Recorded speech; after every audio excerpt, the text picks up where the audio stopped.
हाथी और चींटी। दोस्ती की ताकत हन जंगल के हृदय में, जहां विशाल पेड़ हवा से बातें करते थे और नदियां हंसती हुई बहती थीं। एक धर्मात्मा हाथी रहता था जिसका नाम धीर था। धीर अपनी शक्ति और बुद्धि के लिए जाना जाता था, पर उसका स्वभाव बहुत ही विनम्र था। जंगल के छोटे जीव उसका सम्मान करते थे, लेकिन एक छोटी चींटी जिसका नाम चीप थी, वह उससे डरती थी। एक दिन जंगल में भयंकर सूखा पड़ा।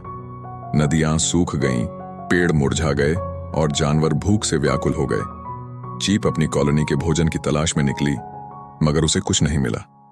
निराश होकर वह एक ऊंचे पत्थर पर चढ़ गई और जंगल का सर्वेक्षण किया। उसने दूर एक हरे भरे क्षेत्र को देखा, लेकिन उसके और खाने के बीच एक विशाल नदी बाधा बनकर खड़ी थी। हताश होकर चीप ने आह भरी, काश कोई मेरी मदद करता। उसी समय धीर वहां से गुजरा। उसने चीप को सुना और पूछा, छोटी सी चींटी, तुम्हारा क्या दुख है? चीप ने उसे खाने की कमी और नदी के बारे में बताया। धीर मुस्कुराया और कहा, चिंता मत करो छोटी सी दोस्त, मैं तुम्हारी मदद करूंगा।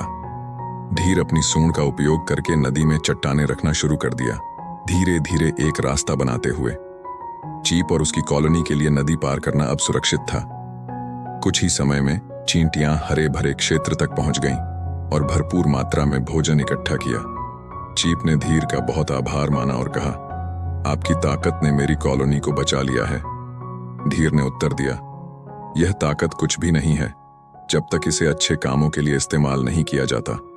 मैंने तुम्हें इसलिए मदद की क्योंकि हम सब जंगल का एक हिस्सा हैं। उस दिन से धीर और चीप सबसे अच्छे दोस्त बन गए। उन्होंने सीखा कि ताकत और कमजोरी सापेक्ष हैं और मदद का हाथ हमेशा बढ़ाया जाना चाहिए, चाहे आप कितने बड़े या छोटे हों। ऐसी ही मजेदार जादुई कहानियों के लिए वीडियो को लाइक करें, शेयर करें, कमेंट करें और चैनल को सब्सक्राइब करें।